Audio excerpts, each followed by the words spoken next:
Bu iki bayramdan başqa hər hansı bir bayramın İslamda yeri yoxdur. Rəbbimizin elm tələb edənlərə vəd etdiyi mükafat nədir? İstədikləri günü bayram təyin edə bilməzlər. Cahil qalmasaydı, bilərdi ki, Mədinə İslam Universitetinin 5 əsas fakültəsindən biri Əqidə və Dəvət fakültəsidir. Əssalamu aleykum və rəhmətullah, əziz izləyicilər. Ömrümüzdən daha bir xeyir mövsümü, müqəddəs, bərəkətli Ramazan ayı keçib getdi. Və Ramazan bayramı münasibəti ilə hər birinizi təbrik edir və Allaha dua eləyərək deyirəm ki, Allah-u Teala sizdən də, bizdən də etdiyimiz salih əməlləri qəbul etsin. Bugünkü qonağımız Mədinə İslam Universitetinin məzunu, Əqidə elmi üzrə İslam elmləri doktoru, dəyərli müəllimimiz Emin Hacıyevdir. Xoş gəlmisiniz Emin müəllim. Xoş gördük, təşəkkür ederim. Emin müəllim, Ramazan ayı tələskən qonaq kimi gəldi və getdi. Bu ayda kimiləri Allahın rəhmətini qazandı və Rəblərinə daha da yaxınlaşdı. Və kimiləri isə əksi olaraq qəflət içərisində və cahillik içərisində keçirtdi bu ayı. İstərdim ki, sualım da elə bu olsun. Bu şəxslər, bu insanlar haqqında nə deyə bilərsiniz və bunlara nəsihətiniz nədir? Bismillahirrahmanirrahim. Elhamdülillahi Rabbil alemin. Və salatu və selamu alə əşrəfil ənbiya vəl mürsəlin. Nəbiyyina Muhammed və alə alihi və ashabihi əcmain və ba'd. Mən də fürsətdən istifadə edib həm Mədənə Saatı izləyicilərini, bütün müsəlman qardaş və bacılarımızın bayramını təbrik edirəm. Allah bizlərdən və sizlərdən qəbul etsin. Etdiyimiz ibadətləri, qıldığımız namazları, tutduğumuz oruçları qəbul olan əməllərdən etsin. Bu ay çox sürətlə gəlib keçdi. Necə ki, bu barədə Allah Azza və Cəllə Quran-ı Kərimdə bizə xəbər verir. Əyyəmən mə'dudət. Onlar sayılı günlərdir. Və bir şey ki, sayılıdırsa, o mütləq sürətlə gəlib keçməyə məhkumdur. Və şək yoxdur ki, bəzi insanlar bu günləri dəyərləndirərək, bu günləri gözəl şəkildə əda edərək, ibadətdə keçirərək yola saldı. Lakin bəzi insanlar çox təəssüf olsun ki, bu günlərə qədrini bilmədi. Hansı ki, o insanların keçən Ramazanda halına baxsaydıq, Ramazanın sonunda dua edirdilər ki, bu Ramazanı biz itirdik, bu Ramazanı biz zayi etdik, ibadətdə keçirmədik. Kaş ki, gələn Ramazana çatsaq, gələn Ramazanda daha gözəl şəkildə ibadət edərdik. Lakin onlar verdikləri sözə baxırsan ki, əməl etmədilər. Bu Ramazanı da səhlənkarlıqla yola verdilər. Ramazan əziz bir qonaqdır. Ramazan özündə xeyri, bərəkəti cəm edən bir aydır. Allah Azza və Cəllə o ayı mübarək olduğunu, xeyirli, bərəkətli olduğunu bizə xəbər verir. O ayın bərəkətindəndir ki, o ayda Allah Azza və Cəllə cənnətin qapılarını açır, cəhənnəmin qapıları bağlanır, böyük şeytanlar zəncirlənir. Və o ayın bərəkətindəndir ki, Allah Azza və Cəllə hər gecə qullarını cəhənnəm ateşindən azad edir. Və Peyğəmbər sallallahu aleyhi və səlləm də bizə deyir ki, kim ki bu aya yetişərsə və bu aydan bağışlanmadan çıxarsa, onun burnu yerə sürtülsün. Və insan qorxmalıdır. Rasulullah sallallahu aleyhi və səlləmin bu duasından qorxmalıdır ki, Peyğəmbər sallallahu aleyhi və səlləmin bəd duasını qazanmasın. Bu aydan çalışıb bağışlanaraq çıxan qullarından olsun. Daha bir sualım var, bayramlar haqqında olacaq. Əfsuslar olsun ki, günümüzdə, cəmiyyətimizdə Ramazan və Qurban bayramları coşquyla, həvəslə qeyd olunmur. Digər tərəfdən xristianların yeni il bayramı, miladi bayramı və məcusilərin Novruz bayramı daha coşquyla qeyd olunur. Bu haqda nə deyə bilərsiniz?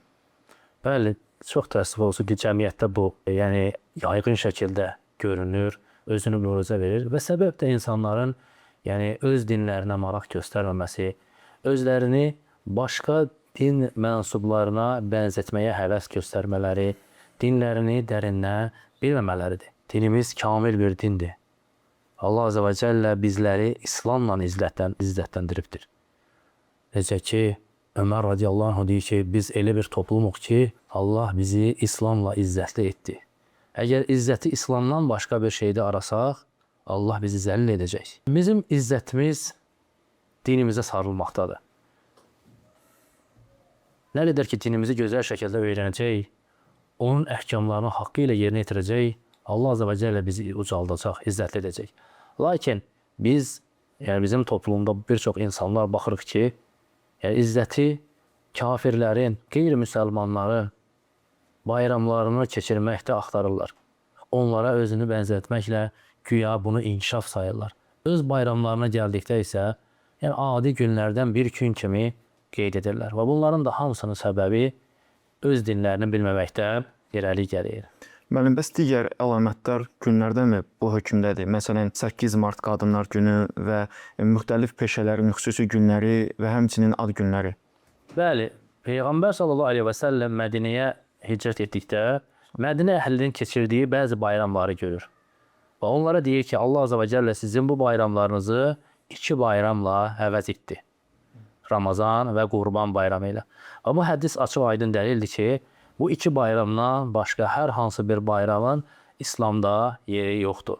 Yəni bu insanlar tərəfindən çıxardılmış bayramların yeri yox. Çünki bayramın təyini Allah Azza və Cəllə tərəfindən olur. O günün sevinç günü olması, o günün fərəh günü olması Allah Azza və Cəllənin təyini ilə olur. Din Allahın dinidir, bayramı da təyin edən Allah Teala'dır. İnsanlar öz başlarına, öz istəklərinə görə istədikləri günü bayram təyin edə bilməzlər. Və bayramın da əsas əlaməti odur ki, Allaha şükür olaraq namaz qılınır. Necə ki, biz Ramazan bayramında bayram namazını qıldıq və Qurban bayramında bayram namazını qılırıq. O bayramlarda ki, namaz yoxdur, deməli o bayram deyil. Həmçinin o insanlara, məsələn, qadınlar günü və s. ya ki, analar günü, atalar günü, onların dəyəri bu ildə bir gün deyil ki. Dinimiz onları ucaldıb, Allah Azza və Cəllə onları ucaldıb, qadınların şərəfini qaldırıb. Quran-ı Kərimdə Allah Azza və Cəllə Qadınlar surəsi nazil edib. Allah Azza və Cəllə Məryəm surəsi nazil edib. Qadın adında bir surə nazil edib. Bu İslamın qadına verdiyi dəyərdir. Onların verdiyi dəyər isə ildə bir gün qadına gül almaqla onları aldatmaqdan ibarətdir. Allah razı olsun müəllim. Elə görünür ki, bütün bunların səbəbi müsəlmanların öz dinlərindən cahil olmasıdır. Burada da bir sual gəldi ağlıma. Müsəlman öz dini haqqında nə dərəcədə elm sahibi olmalıdır? Düz buyursunuz. Yəni müsəlman dinini öyrənməsi lazımdır ki, bu məsələlərdə cahil qalmasın. Çünki bunların hamısının əsas səbəbi elmsizlikdir. Dinini bilməməkdir. Ona görə hər bir müsəlmanın üzərinə vacibdir ki, dinindən ona vacib olan məsələləri, o şey ki, onun həyatıdır, o şey ki, onun ibadətidir, istər ibadəti ilə bağlı olsun, istər yaşam məsələləri ilə bağlı olsun, istər ticarəti ilə bağlı olsun, hər bir məsələni dinimiz tənzim etmişdir. Bunların hamısını müsəlman öyrənməsi lazımdır. Öyrənib həyatında tətbiq etməsi lazımdır. Dinimiz təkcə namaz barədə, namazdan, orucdan, Quran oxumaqdan ibarət deyil. Dinimiz hər bir məsələni əhatə edib, insanın ticarətindən tutmuş, insanın ailə tənzimləməsindən tutmuş, evlənməkdən və s. bunların hamısı dinimizlə tənzim olub. Şəri hökmlərdən, yəni qazilik məsələlərindən hamısı dinimizdə bəyan edilibdir. Və bunları insanın öyrənməsi lazımdır. Yəni ona ki, o şey ki, sənə gərəkir, sən ona öyrənməyə çalışman lazımdır. Və bunun üçün də səhlənkarlıq etmirsən. Niyə görə biz bir işə girdikdə, məsələn, hər hansı bir, deyək ki, sənət sahibi olmaq istəyirik. Görürük ki, orada bir dünyamız var, müəyyən bir qazanc var, müəyyən kurslara yazılırıq, müəyyən bir seminarlara qatılırıq ki, o haqda bilgi əldə edək və ondan sonra bu işə daxil olaq. Nəyə görə Allahın dini üçün biz buna səy göstərmirik? Bəs elm tələb eləməyin üstünlüyü nədədir və Rəbbimizin elm tələb edənlərə vəd etdiyi mükafat nədir? Elm tələb etmək şərəfli bir yoldur. Allah Azze və Cəllə Quran-ı Kərimdə bəyan edir ki, Allah iman gətirənləri qaldırar, elm verilənlərin isə dərəcəsini yüksəldər. Başqa ayədə Allah Teala buyurur ki, Allahdan yalnız elmi olanlar qorxar. Yəni, elm əslində bir qorxudur, yəni Allahdan qorxudur. İnsan Rəbbini bildikcə, dinini öyrəndikcə, onun qəlbində Allah qorxusu daha da çoxalır. Peyğəmbər sallallahu aleyhi və səlləm də hədislərində bəyan edir ki, elm tələb etmək hər bir müsəlman kişi və qadına fərzdir. Nə qədər hədislərdə Rasulullah sallallahu aleyhi və səlləm elm məclislərinin səvabını, fəzilətini bizə bəyan etmişdir. Bir hədisində də buyurur ki, insan Adəm övladı vəfat etdikdən sonra onun əməl dəftəri bağlanar 3 qapıdan başqa. Yəni hətta vəfat etdikdən sonra ona savab gətirən qapılardan biri də faydalı, özündən sonra buraxdığı faydalı elmdir. Və ona görə insan elm öyrənməyə həris olmalıdır və elm öyrənmək bütün nafilə ibadətlərin hamısından üstündür.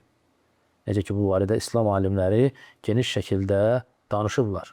Müəllim, elm tələbi barədə cəmiyyət arasında çox-çox eşitdiyimiz bəzi sözlər var. Hansı ki, Allah Rəsulunun adından deyilir bu sözlər. Elm Çində olsa belə onun dalınca gedin. Alimin mürəkkəbi tərəzidə şəhidin qanı ilə eynidir. Peyğəmbərimiz bu kimi sözlər deyibmi? Dediyimiz kimi Rasulullah sallallahu aleyhi və səlləmdən elmin fəziləti haqqında kifayət qədər hədislər varid olub. Həmçinin Quran-ı Kərimdə də elmin fəziləti barədə ayələr var. Allah Azze və Cəllə buyurur: "Qul hal yestevillezine ya'lemun ve'llezine la ya'lemun." De ki, heç bilənlərlə bilməyənlər eyni ola bilərmi? Lakin bu qədər səhih hədislərin qarşısında Rasulullah sallallahu aleyhi və səlləmin adına yalan hədislər uydurub, güya elmin fəzilətini göstərmək bu doğru bir şey deyil. Doğru bir şey deyil. Çünki Rasulullah sallallahu aleyhi və səlləm şəriəti çatdırandır. Onun adına danışılan hər bir şey şəriət hökmünü daşıyır. Ona görə də insan onun demədiyi bir şeyi deməməyə çalışmalıdır. Bu söylədiyiniz, yəni elm içində də olsa onun ardınca getmək barədə, bu Rasulullah sallallahu aleyhi və səlləmdən sabit olmayan bir sözdür, onun demədiyi bir sözdür. Və həyat ikincisi və yaxud beşikdən qəbrə qədər elm öyrənin və s. Bunların heç biri Peyğəmbər sallallahu aleyhi və səlləmin sözü deyil. Ola bilər, hər hansı bir İslam alimlərinin sözü olar, lakin bunu Rasulullah sallallahu aleyhi və səlləmin adına demək doğru deyil. İnsan bu məsələdə diqqətli olmalıdır. Çünki Peyğəmbər sallallahu aleyhi və səlləm buyurur ki, kim qəsdən mənim adıma bir yalan danışarsa, bilsin ki, cəhənnəmdə onun yeri hazırdır. Bu barədə Peyğəmbər sallallahu aleyhi və səlləmdən yetərli qədər səhih hədislər var. Yəni bizim üçün o hədislər kifayətdir. Məsələn, hədislərdən Rasulullah sallallahu aleyhi və səlləm buyurur ki, kim elm yolunu tutub gedərsə, Allah onun cənnətə gedən yolunu asanlaşdırar. Elm tələbəsi üçün göylərdə, yerdə nə varsa hamısı Allah onun üçün bağışlanma diləyər. Göylərdən, hətta dənizlərdə balıqlar belə onun üçün Allahdan bağışlanma diləyər. Təbii ki, bunların hamısından əsas məqsəd şəri elmdir. Yəni Allah Azze və Cəllənin dini ilə bağlı olan elmlərin söhbət gedir. Bu savablar buna aiddir. Yəni bəli, insan dünyəvi elmə görə də savab qazana bilər. Məsələn, insanlara faydalı bir elm, məsələn, tibbi elmi kimi bir elmlə məşğul olmaqla məqsədi, niyyəti Allah üçün olarsa ki, niyyəti müsəlmanlara fayda versin, ona görə də niyyətinə görə savab qazana bilər. Lakin bu hədislərin hamısı şəri elmlərə aiddir. Allah razı olsun müəllim. Mən səhv etmirəmsə, siz Mədinə İslam Universitetinin doktorantura pilləsini bitirmiş ilk Azərbaycanlı tələbəsiz. Sualım da budur ki, doktoranturanı bitirmək neçə il tələb edir? Bu uzun yol barədə bizə nə məlumat verə bilərsiniz? Bu yol hər şeydən öncə bütün əməllərdə olduğu kimi insandan Allah Azze və Cəlləyə dua etməsi, müvəffəqiyyət istəməsini tələb edir. Ki, insan Allah Azze və Cəllədən müvəffəqiyyət istəməlidir. Çünki müvəffəq edən Allah Azze və Cəllədir. Bu yolda təbii ki, məşəqqət olur, çətinlik olur, səbrə ehtiyac var. İnsan elm yolunda səbr etməsi lazımdır. Hər tərəfli səbrə ehtiyacı var. Bu, insanın ömründən də yəni, kifayət qədər vaxt alır. Məsələn, 2 il Mədinə İslam Universitetinin nəzdində olan Ərəb Dili İnstitutu var. Birinci tələbə oradan başlaması lazımdır. Xüsusən də ərəbcə bazası olmayan tələbələr həmin orada 2 il təhsil aldıqdan sonra imtahan verərək universitetin seçdiyi fakültəsinə qəbul olur. Sonra 4 il bakalavr təhsil alır. 4-cü kursda oxuyarkən magistraturaya imtahan verir. Bizdə magistratura ilə aspirantura, yəni ikisi bərabərdir. Çünki qəbul olduqda həmin magistraturanı oxuyursan, sonra isə dissertasiya, elmi işini yazırsan. Ondan sonra 4 il müddətinə də bakalavr təhsilindən sonra magistratura təhsilini alırsan. Sonra elmi işini yazırsan və həmin elmi işini yazdıqdan sonra onun müdafiəsi var. O da təxmin arada 1 il vaxt alır. Yəni belə götürəndə 5 il olur. Bunu bitirdikdən sonra doktoranturaya təkrar imtahan verirsən. Doktoranturaya imtahan verib qəbul olduqdan sonra da 5 ildə doktorantura təhsili var. Sonra da doktorantura təhsilindən sonra da bir ildə onun müdafiəsi və ondan sonraki proseslər ümumi belə götürdükdə, yəni bakalavrın sonuna qədər 6 il edir. Yəni 11 ildə sonra, yəni 17 ilə qədər insan ömründən 17 il, 16-17 il, bəzən 18 il vaxt alır.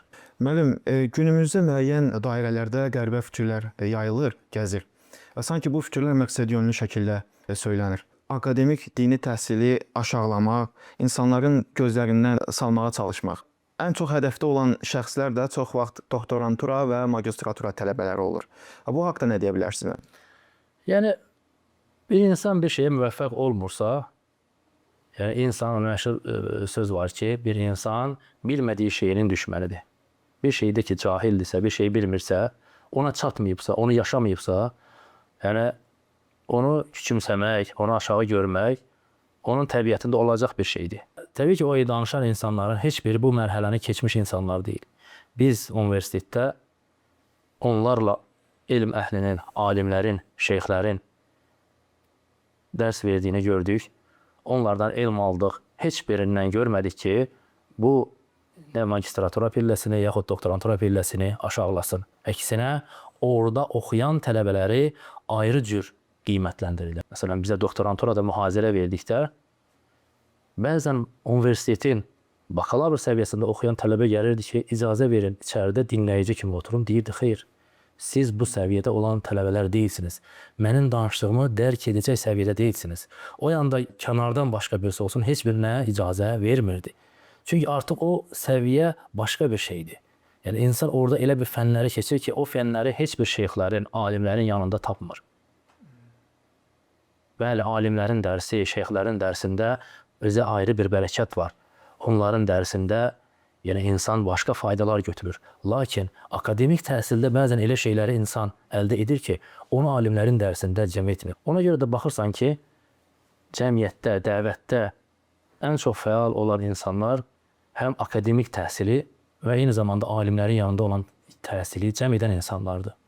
İkisini cəm etmiş insanlardır. İkisindən biri ilə kifayətlənən, yalnız akademik təhsillə kifayətlənib alimlərin dərsinə diqqət göstərməyən, baxırsan ki, onda bəzi boşluqlar olur. Və yaxud əksi, yalnız alimlərin dərsi deyib, akademik təhsildən xəbər olmayan insanlarda da digər tərəflərdən boşluqlar olur. Çünki akademik təhsildə elə bir şeylər var ki, məsələn, deyək ki, magistraturaya qəbul olmaq üçün qiymətlərin sənə əla qiymətlərlə, bakalavr səviyyəsini əla qiymətlərlə bitirmən lazımdır. Eyni zamanda aspiranturanı da, magistraturanı da əla qiymətlərlə bitirmən lazımdır ki, doktorantura pilləsinə qəbul olasan. Elmi məqalələr yazman lazımdır. Sənin jurnallarda o məqalələr dərc olunmalıdır, çap olunmalıdır ki, sənin elmi işin qəbul olsun. Və dərəcələrin yüksək olmalıdır. Və sən yüzlərlə tələbələrin içərisindən seçilirsən. Hər il, məsələn, hər hansı bir qismə, hər hansı bir bölümə, universitetin bir bölümünə 10-15 nəfər tələbə qəbul olur. Həmin bölümə bəzən olur ki, 200-300 nəfər insan imtahan verir. Dünyanın müxtəlif ölkələrindən, hətta onlar da əksəriyyəti baxırsan ki, ərəblərdir. Bəziləri öz ölkəsində universitet bitirib gəlmiş insanlardır. Sən onlarla yarışırsan və onların içərisindən əgər seçilirsənsə və bu pilləyə layiq görülürsənsə, yəni bu düşünülməsi, aşağılanması məsələ deyil. Bu əslində təqdirə qoyulması bir məsələdir. Müəllim, universitetdə alimlərdən hansıları dərs keçir?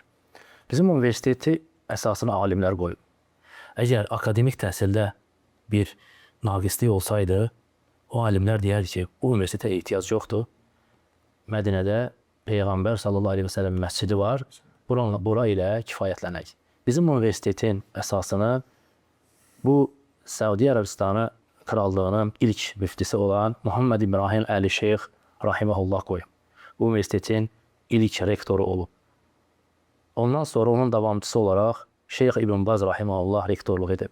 Ondan sonra Şeyx Abdülməhsən Abbad hafizəhullah bu universitetdə rektorluq edib. Və universitetdə ondan sonra da yəni bir müddət alimlər rəhbərlik ediblər. Bu universitetdə Şeyx Nasirəddin Əlbani rahiməhullah kimi alimlər dərs verib. Muhammed Əmin Şinqiti rahiməhullah kimi alimlər dərs verir. Və bu universitetdə günümüzdə də nə qədər alimlər dərs verir. Şeyx Abdülməhsən Abbad hafizəhullah bu universitet açılan gündən 50 ildən artıq bu universitetdə dərs dedi.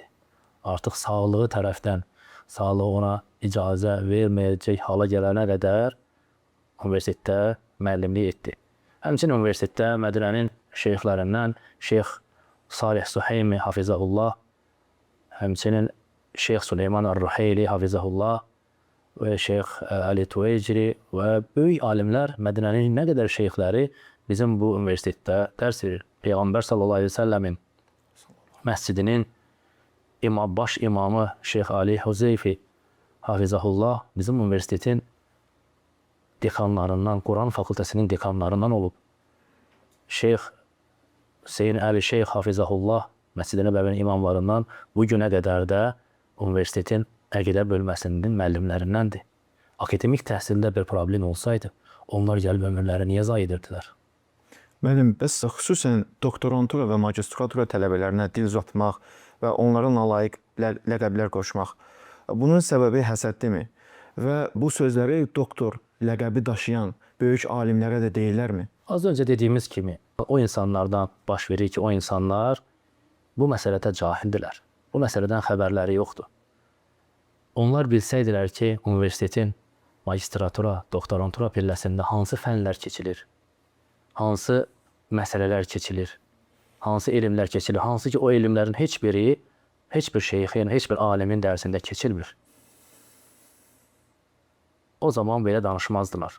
Bəzən olur ki, bu həsəddən olur.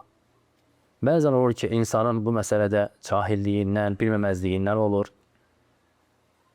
Lakin onlar bəli, düz buyurdunuz ki, alimlərə, yəni doktorlara, şeyxlərə bu ləqəbləri qoşa bilmirlər. Ona cürət etmirlər. Lakin öz ölkəsindən olan tələbələrə, yəni bu mərtəbəyə çatmış elm tələbələrinə onları aşağılamaq üçün, onları insanların gözündə salmaq üçün bu kimi ləqəblər qoşurlar. Çünki bunu etməsələr, yəni tərifləmə zorunda qalacaq, onların məqamını, mənziləsini bəyan etmə zorunda qalacaqlar və bu da onların özlərinin, öyle düşünürlər ki, bu onların nüfuzuna zərər getirəcək. İnsanlar deyəcək ki, bəs siz niyə ona çatmadınız, filan tələbələr çatdı. Çünki bugünkü günü doktoranturada oxuyan tələbələrimiz və yaxud bizim hamımız universitetdə biz dərs dedik. Allah Azze ve Celle bu şərəfi bizə nəsib etdi. Peyğəmbər sallallahu aleyhi ve sellemin məscidində dərs keçmək şərəfini Allah Azze ve Celle nəsib etdi. Mədinə İslam Universitetində həm elm öyrənmək, həm eyni vaxtda elm öyrətmək, dünyanın 175 ölkəsindən elm alan insanlara əqidəni aşılamaq, tövhid əqidəsini, doğru əqidəni öyrətmək, belə bir şərəfə nail oldu bu tələbələr, doktorantura tələbələri. Və o insanların tərifləmək zorunda qalmasın deyə, yəni onlar daha xoşa gəlməz yolu seçirlər, onları pisləmək yolunu özlərinə bir yol olaraq götürürlər. Müəllim, bu yaxınlarda Şeyx Albaninin adından bəzi sözlər yayılır. Güya Şeyx Albani hansısa kitabda və ya məqalədə doktor sözünü görəndə, doktor sözünü təmsil edən D hərfini Dəccal kimi tələffüz edərdi, Dəccal deyərdi. Belə bir şey ola bilərmi? Yəni, ümmətin hədis alimi belə bir hərəkət edə bilərmi? Xeyr, şək yoxdur. Bu Şeyx Albani Rahiməhullahın adına söylənmiş bir yalandır. Yenə deyirəm, o insanların həsədindən irəli gələn bir şeydir. Çünki Şeyx Albani Rahiməhullahın dərsində oturan, ondan elm alan nə qədər doktorlar var idi. Və Şeyx Albani Rahiməhullah onların mənziləsini, dərəcəsini bilirdi, onların elmi səviyyəsini bilirdi. Və heç vaxt Şeyx Albani Rahiməhullah onlara qarşı belə bir nalayiq söz işlətməyib. O insanların, yenə deyirəm, həsədindən irəli gələn bir şeydir ki, alim adına belə yalan danışmağa cürət edirlər. Eyni adam iddia edir ki, Sudanda Mədinə İslam Universitetinin filialı var və o filial universitetin özündən daha yaxşıdır. Çünki orada əqidə fakültəsi var. Mədinədə isə yoxdur. Bu nə dərəcədə düzgün? Bu da yəni həmin adamın cəhalətindən, cahilliyindən xəbər verir. Yəni adam ola bilsin ki, kimlərinsə gözündə hansısa bir şeyxdir və yaxud böyük bir elm tələbəsidir. Lakin bu məsələlərdə bəllidir ki, cahil qalıb. Cahil qalmasaydı, bilərdi ki, Mədinə İslam Universitetinin 5 əsas fakültəsindən biri əqidə və dəvət fakültəsidir. Hansı ki, mən o fakültədən əqidə və dəvət fakültəsinin əqidə bölümündən məzun olmuşam doktoranturada. Bugünkü günümdə qədər bizim qardaşlarımız da əqidə və dəvət fakültəsində təhsil alırlar. İstər bakalavr səviyyəsində, istər aspirantura səviyyəsində, istər doktorantura səviyyəsində olsun. İkinci məsələ, bizim universitetin heç bir yerdə filialı yoxdur. Rəsmi heç bir filialı yoxdur. Ola bilər hansısa bir ölkədə İslam Universiteti adlı bir universitet açılsın. Özəl insanlar tərəfindən, bəzi elm tələbələri tərəfindən, onların təşəbbüsü ilə belə bir universitet açılsın. O demək deyil ki, harada İslam Universiteti adlı bir universitet varsa, o Mədinə İslam Universitetinin filialıdır. Belə bir şey yoxdur. Yəni, onu Mədinə İslam Universitetinin filialı kimi qələbə verməyin özü də bir gülünc bir haldır. Yaxud da ola bilər ki, həmin adam xəbəri yoxdur ki, əqidə və dəvət fakültəsinin keçmiş adı Usul-ü-Din, yəni dinin əsasları fakültəsi idi. Ola bilsin, o baxımdan deyil, qəsd edərək deyil ki, əqidə fakültəsi yoxdur. Lakin bizim yəni, əslində bəlli bir şeydir ki, Usul-ü-Din dedikdə, dinin əsasları dedikdə məqsəd əqidədir. Və ikinci bir məsələ də burada bir ziddiyyət də ortaya çıxır ki, necə olur ki, bir insan Mədinə İslam Universitetini yaxud akademik təhsili pisləyir, sonra deyir ki, mən akademik bir təhsil almışam. Əgər akademik təhsil pis bir şey idisə, nə üçün ömrünün müəyyən illərini zay edib, hətta başqa bir ölkədə sən akademik təhsilə vaxt zay etdin, ona vaxtını sərf etdin. Bu da həmin insanın ziddiyyətindən və yaxud da qərəzliyindən xəbər verir.